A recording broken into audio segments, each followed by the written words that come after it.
Hello students, in this session we are going to discuss vegetative propagation in plants. Generally, vegetative propagation is a mode of asexual reproduction. Here only single parent involved and there is no formation of gametes. That's why vegetative propagation is asexual mode of reproduction. Generally, in asexual propagation, so the plant parts like stem, root, leaves, they can produce the new plants through vegetative propagation. So vegetative propagation in plants can be natural or artificial. So let's talk about the natural vegetative propagation in plants. So some plants like onion and potato, so they can give rise new plants through their vegetative parts like stem. So for example, potato and onion, so they can give rise new plant through their stems. So potato, what we eat, that is a stem. So that consists of eye-like structures.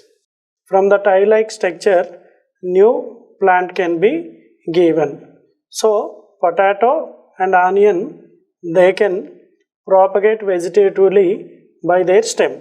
So onion also we can see the stem. Okay, so this stem give rise to new plant.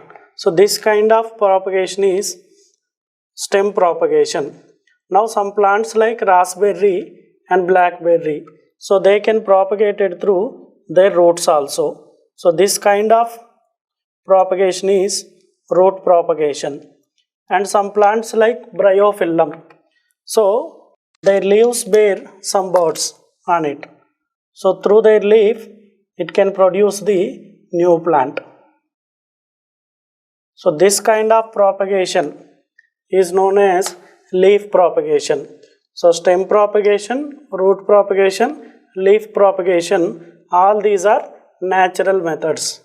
And artificially, we can propagate the plants through the vegetative propagation methods. Let's look into artificial method of propagation of the plants.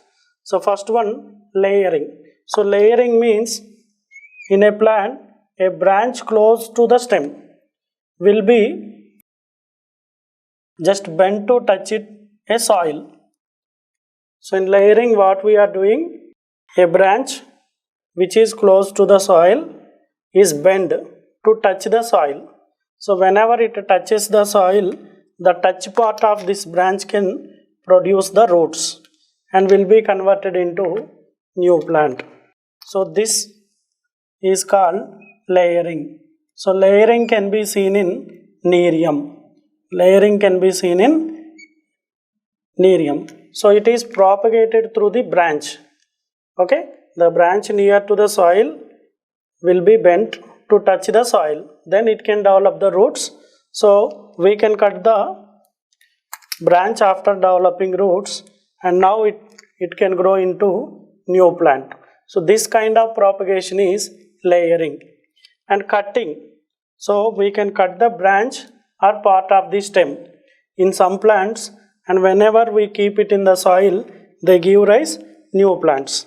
So example is rose. So we can cut any branch of the rose slantly, so to get this shape, and we can keep it in the soil. So whenever we keep it in the soil, it will develop the roots and can be grown into new plant. So this is what cutting. And grafting. So grafting is something different. Grafting is different type of artificial propagation.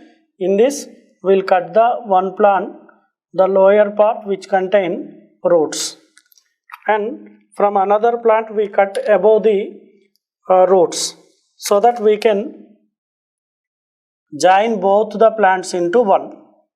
Then it consists of roots of one plant and stem of another plant.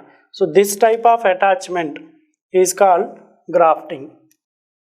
So artificial propagation is layering, that can be seen in Nerium, cutting, that can be seen in rose, and grafting means we can attach two plants. We can attach the two plants by cutting in different shapes. So this kind of propagation is known as grafting. So this is all about vegetative propagation in the plants.